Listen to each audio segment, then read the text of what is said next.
All right, so Stella makes the promise, or Ivan takes the promise. We still don't really know why, but next chapter, knowing. Page 114. Before Mac, before Bob, even before Ruby, I know that Stella is gone. I know it the way you know that summer is over and winter is on its way. I just know. Stella once teased me that elephants are superior because they feel more joy and more grief than apes. Your gorilla hearts are made of ice, Ivan, she said, her eyes glittering. Ours are made of fire. Right now, I would give all the yogurt raisins in all the world for a heart made of ice. So when Ivan says Stella's gone, that means she's passed away.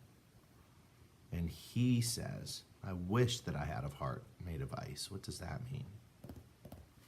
Next chapter, 5 men. Bob heard from a rat, a reliable sort, that they tossed Stella's body into a garbage truck. It took 5 men and a forklift. Next chapter, comfort. All day, I tried to comfort Ruby, but what can I say? That Stella had a good and happy life, that she lived as she was meant to be, that she died without those who loved her most nearby. At least that last is true. Next chapter, crying. Julia cries all evening while her father sweeps and mops and dusts and cleans the toilets. When George sees Mac, he runs to him. I can only hear a few of his words. Vet, should have, wrong. So how do you think George feels? Remember what Mac said about Stella. And it seems to me that Mac doesn't have a lot of money and maybe didn't go to the vet to take care of Stella the way that he said that he was going to because he just couldn't. So again, think about how that makes you feel about Mac and whether or not, clearly he's got some fault here and George is mad at him. But what do you do when you don't have enough money? Maybe he shouldn't have the animals there in the first place. Again, to be level 5, level 6, you're being considerate of other things, other people. And it doesn't seem like Mac is doing that very well. And George is clearly angry. Mac shrugs.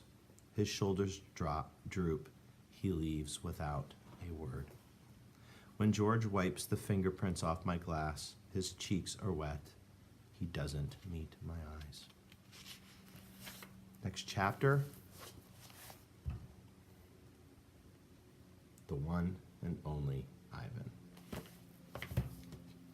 Seems kind of important. When all humans have left, I send Bob to check on Ruby. How is she? I ask when he returns. She was shivering, Bob says. I tried to cover her with hay, and I told her not to worry because you were going to save her. I glare at him. You told her that? You promised Stella. Bob lowers his head. I wanted to make the kid feel better. I shouldn't have made that promise, Bob. I just wanted... I point to Stella's domain, and for a moment it seems like I've forgotten how to breathe. I wanted to make Stella happy, I guess.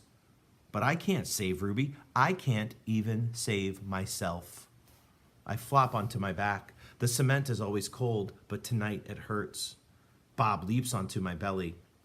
You are the one and only Ivan, he says. Minus Silverback. He licks my chin, and he's not even checking for leftovers. Say it, Bob commands. I look away. Say it, Ivan.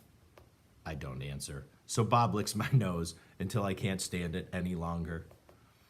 I am the one and only Ivan, I mutter. And don't you ever forget it, he says.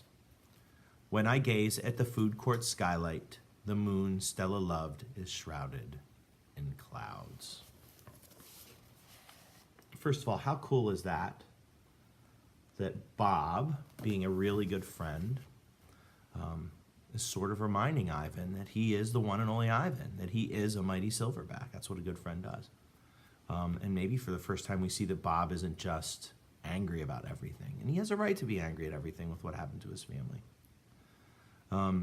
So Ruby's sad, of course. Everybody's sad. George is sad. Julia's sad. Mac's sad. You can tell by the way he droops his shoulders. Of course, Ivan's really sad. He's just been his friend for almost the whole time he's been there. So now the question we should be asking ourselves as readers is what can Ivan do? Now remember, this is written really neatly. It's written like a realistic fiction book because we have all these wonderful characters. But we know that there's a little bit of fantasy here because we can hear what Stella's saying. We can hear what Ivan's saying. And of course, in a realistic fiction book, that is not true. So this has definitively got some fantasy in it. So you have to ask yourself, what can Ivan do in a book that's kind of real with a little bit of fantasy? What can Ivan do to perhaps free Ruby? And remember, what he said here was really key. He said, how can I save Ruby if I can't even save myself? So maybe saving himself is part of the answer. We'll have to wait and see because we have a long way to go. Once upon a time. Page 121. All night, Ruby moans and sniffles. I pace my domain. I don't want to fall asleep in case she needs something. Ivan, Bob says gently, get some sleep, please, for your sake and for mine. Bob can't sleep unless he is on my stomach. I hear a stirring. Ivan, Ruby calls. I rush to my window. Ruby, are you all right? I miss Aunt Stella, Ruby sobs. And I miss my mom and my sisters and my aunts and my cousins too. I know, I say, because it's all I can think of. Ruby sniffles. I can't sleep. Do you know any stories that the way that Aunt Stella did? Not really, I admit. Stories were Stella's specialty. Tell me a story about when you were little, Ruby pleads. She puts her trunk between the bars. Please, Ivan. I scratch the back of my head. I don't remember things, Ruby, I admit. Okay, so Ivan doesn't remember things. Does he not remember things because he can't remember, or does he not remember things because he doesn't want to? There's a big difference. I think sometimes when we get sad about something or angry about something, we literally put it out of our minds. And we know that something bad happened to Ivan. We don't know what. Neither does he. But maybe we'll find something out here. I scratch the back of my head. I don't remember things, Ruby, I admit. I do remember reading that before. It's true, Bob says, trying to be helpful. Ivan has a terrible memory. He's the opposite of an elephant. Ruby lets out a long, shivery breath. Oh, well, that's okay. Night, Ivan and Bob. I listen to Ruby's soft sobs for a long, horrible minutes. Then I hear myself saying, once upon a time, there was a gorilla named Ivan. And slowly and deliberately, I try to remember. The grunt. I was born in a place humans call Central Africa, in a dense rainforest so beautiful no crayons could ever do it justice. Gorillas don't name their newborns right away the way humans do. We get to know our babies first. We wait to see hints of what might yet be. When they saw how much she loved to chase me around the forest, my parents decided on my twin sister's name, Tag.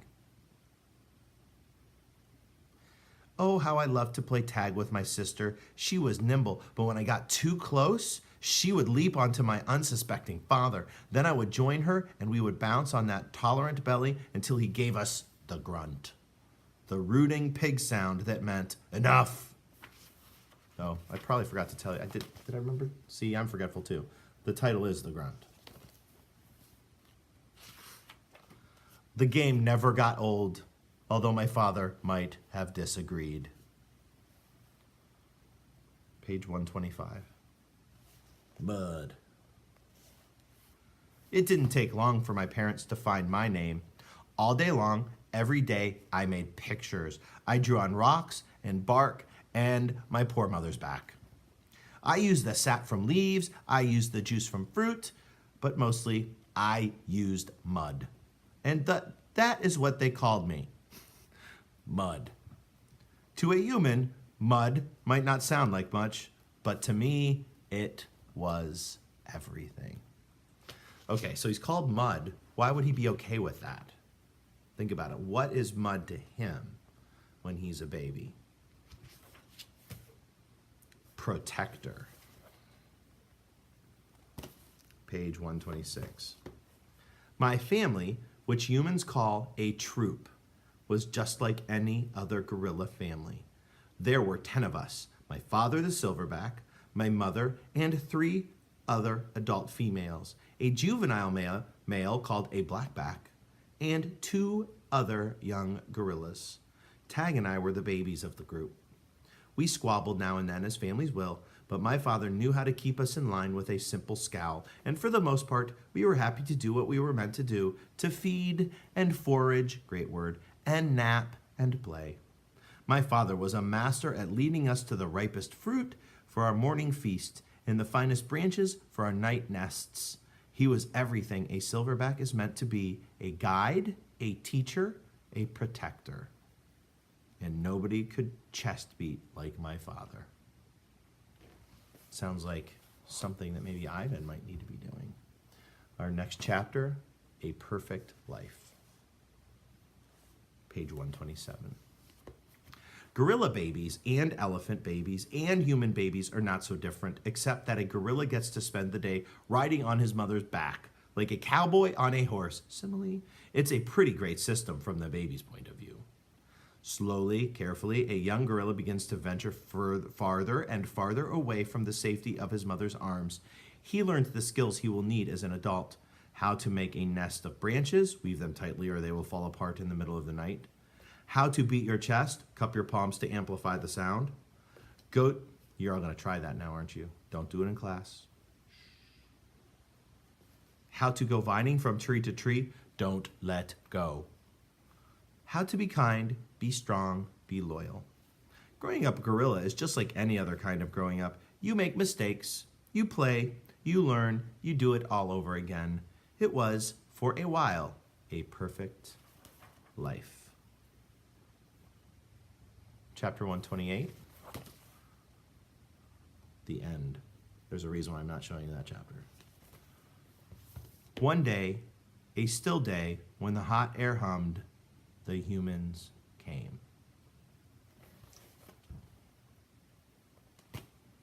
Vine. Page 129. After they captured my sister and me, they put us in a cramped, dark crate that smelled of urine and feces and fear. Somehow I knew that in order to live, I had to let my old life die. But my sister could not let go of our home. It held her like a vine, stretching across the miles, comforting, strangling. We were still in our crate when she looked at me without seeing, and I knew that the vine had finally snapped. So Tag passed away. That's when he said, but we were still in our crate when she looked at me without seeing. Temporary human. Actually, I'm going to save that for our next group. We'll start with temporary human on page 130. So he's in a crate on his way somewhere. I guess we can probably guess where, but we'll find out for sure the next time you watch.